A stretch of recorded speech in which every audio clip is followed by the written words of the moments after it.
Welcome back to day 2 of tracking. Pretty much just going to go through and re-record bits and pieces. Probably not the whole thing, but there are definitely parts I need to have a good look at from yesterday.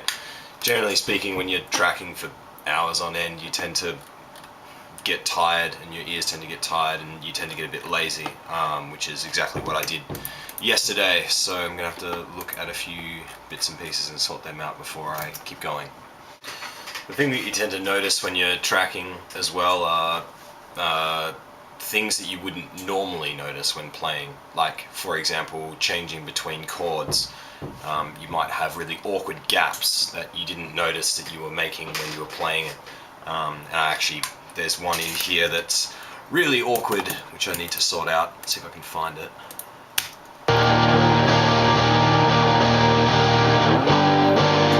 That gap in there. And these are the things that when you're playing live or when you're just jamming and everything, they tend to go unnoticed, but then once you actually get down to tracking them, you have to pay really close attention. When it comes to tracking, I tend to be incredibly picky, just because it really brings the recording to a whole new level if you choose to be really particular about how you record parts. So these sorts of awkward gaps, like what you heard before, are things that I like to fix up and make sure that they're not there at all. And thank God for amazing things like punching in, so you don't have to track the whole thing again.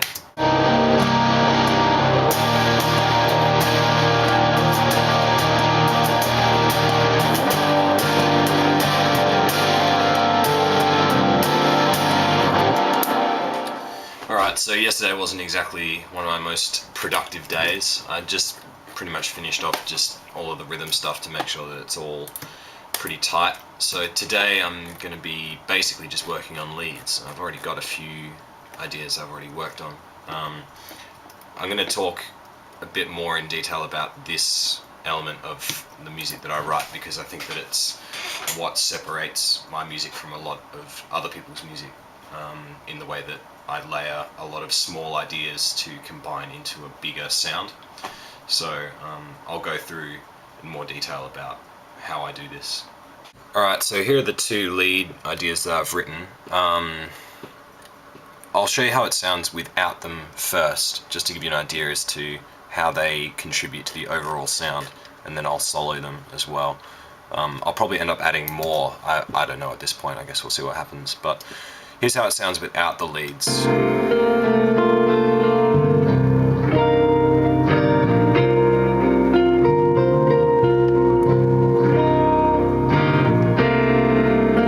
And here's how they sound with it.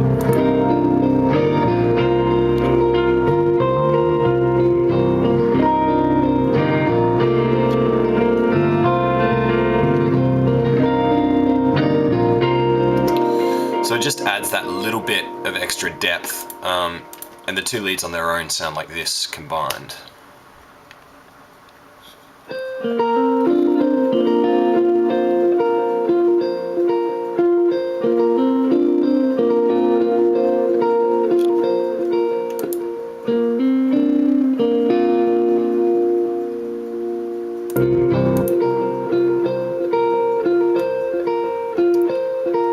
So they're small ideas, but when you combine like 4 of them together, they tend to fill out the sound quite nicely and just give the song an overall thicker atmosphere.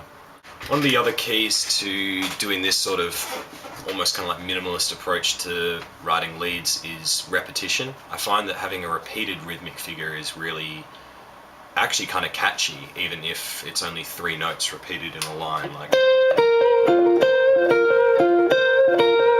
if it's just that, I find something like that is actually quite a cool hook, as well as adding to the overall atmosphere, so it's kind of like a 2-in-1, I guess.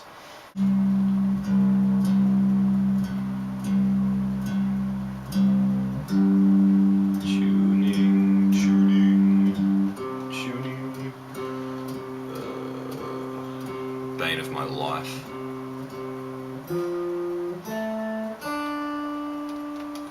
Cool. I'm just going to track this new lead.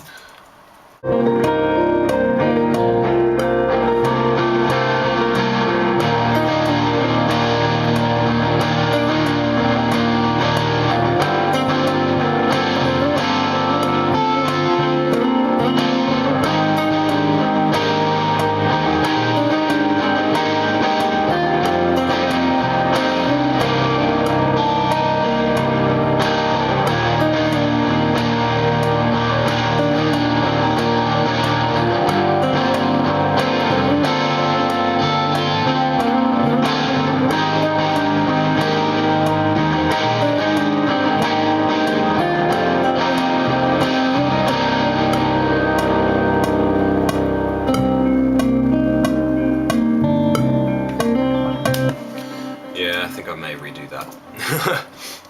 So with that lead, the way that I kind of go about writing is I just find a single idea that I really enjoy, and then try and expand from that as best I can. So with that lead, the first idea that I kind of noodled around with and thought was really cool was just that run. And from there, it just kind of slowly evolves into a full line. I don't tend to improvise for the full length that I'm going to be recording over. I tend to work at it piece by piece and find a phrase that works better next, and it just keeps kind of growing outwards like that. I don't tend to improvise over the entire thing once I have that one idea that I want to expand from. So.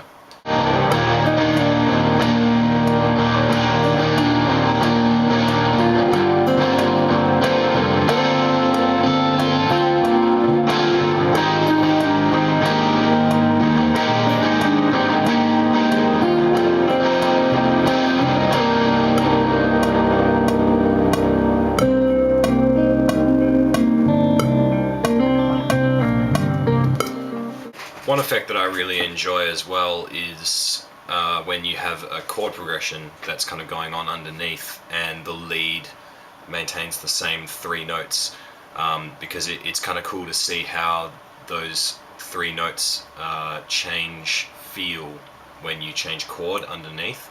So I'll just show you this little section to give you an idea as to what I'm talking about.